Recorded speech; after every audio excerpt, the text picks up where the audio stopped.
Have you even read the United States Constitution? I will gladly lend you my copy. You have sacrificed nothing and no one. His wife, if you look at his wife, she was standing there. She had nothing to say. Maybe she wasn't allowed to have anything to say. You tell me. How would you answer that, Father? What sacrifice have you made for your country? I think I made a lot of sacrifices. I worked very, very hard. I've created thousands and thousands of jobs, tens of thousands of jobs, built great structures. I've had tremendous success. Well, the fallout from that interview and that exchange with the Gold Star family, who, remember, talked at the Democratic National Convention, continued. Mr. Trump on Twitter saying, "Mr. Kahn, who does not know me, viciously attacked me from the stage of the DNC, is now all over TV doing the same." Nice. This comes after the Trump campaign did put out a couple of statements trying to clean this up, one from Trump himself, and then the other from Mike Pence, Governor Pence saying, "Donald Trump and I believe that Captain Kahn is an American hero, and his family, like all Gold Star families, should be cherished by every American.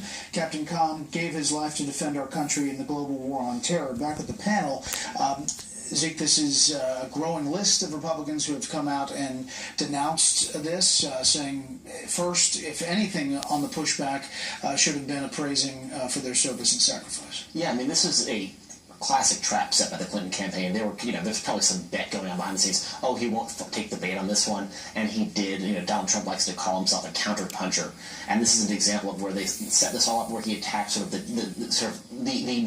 people you can attack. There's no way for him to, it's hard to come up with words to describe it. And these are folks who lost their son serving in the U.S. Army, and here Donald Trump's attacking them in sort of very political terms and personal terms. And it seemed like it's a politically a no-win position for Donald Trump to be in, and it's a huge unforced error for him in this race. Laura. Andy McCarthy wrote an interesting piece in National Review today where he said, look, on the immigration question with the Muslim ban, there's no constitutional prohibition on that. And that was meant to only prohibit there to be a religious test for public service, to work as a public official. So, yeah, but I think you're right, Zeke. Whether his attacks are accurate or not, it's just not worth Donald Trump's time to be lodging these protests against whether it's Mr. Kahn or, frankly, any critic. What he should do, and I've said this before on the show, focus on American renewal. That Rust Belt that he's at today, they need to hear a positive message of economic renewal. That means redoing trade deals to be more beneficial to the country. That means making sure that Americans get these jobs first and foremost. And paring down this regulatory nightmare that is hurting small business in this country. If he focuses on that and focuses on the corruption in this city that is rampant among, I would say, people in politics, lobbying, law firms, media, all of it. He focuses on that, he can win this. He gets stuck in these sideshows and allows himself to get spun out for 4 days. It's not going to work out well for him. I mean, it has been a number of days. Steve, the Trump supporters say they look to Pat Smith and how she was handled when she spoke out about her son being killed in Benghazi, and they see a correlation there and a contrast. Others say Cindy Shaheen from the Bush War days, the Code Pink activists, lost her son. How George W. Bush handled that would have been a better example. Look, I don't think there's any question that there's a double standard in the way that the media has treated Pat Smith on the one hand and the Kahns on the other hand.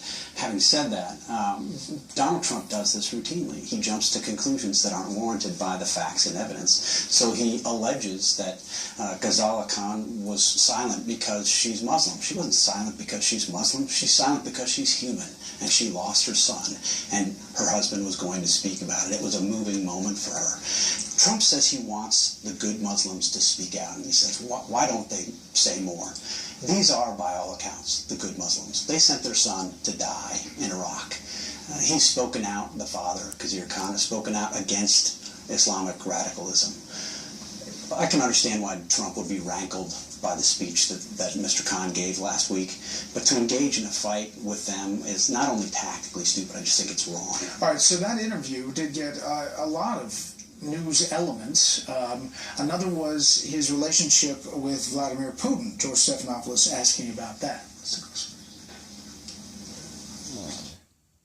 What exactly is your relationship with Vladimir Putin? I have no relationship with Putin. I just want to clear this up because you did say on 3 different occasions you had a relationship with him. Now you say there's none. Well, I don't know what it means by having a relationship. I mean, he was saying very good things about me, but I don't have a relationship with him. I didn't meet him. I haven't spent time with him. I didn't have dinner with him. I didn't go hiking with him. I don't know. I wouldn't know him from Adam except I see his picture and I would know what he looks like. But again, everyone has pointed back to these previous interviews. A quick look at a couple of them. I do have a relationship, and I can tell you that he's very interested in what we're doing here today. I was in Moscow recently, and I spoke indirectly and directly with President Putin, who could not have been nicer. And I got to know him very well because we were both on 60 Minutes. We were stablemates. So, Laura, I mean, it is an issue. This is what I'd say about this. The left, which of course is going to exploit this, and Trump's going to be more careful with his language, no doubt about it, they have zero credibility on Russia. I mean, I know a little bit about Russia. And they have absolutely no credibility on beating back Russian aggression or Vladimir Putin. Removing a missile shield in Eastern Europe, the failed Russian reset, the Russian advancement into Crimea under the watch of Obama, Hillary Clinton. Sure, but the simple question about the relationship. Yeah, well, I don't know what the relationship is. All I know is we do know what the relationship right now is with the United States and Russia. It's terrible. On Friday, we learned that Russia and China, as you reported on Friday, is now doing joint naval exercises in the South China Seas. What does Hillary Clinton have to say about that? What does she have to say about our extreme relationship? Trump, I mean, what he said there is untrue. He wasn't stablemates with Putin on 60 Minutes. All right, I got to wrap it up here. Zeke, thanks for coming on. We'll have you back. That's it for the panel, but stay tuned for a boy's final wish, granted just in time. I used to love going out early in the morning.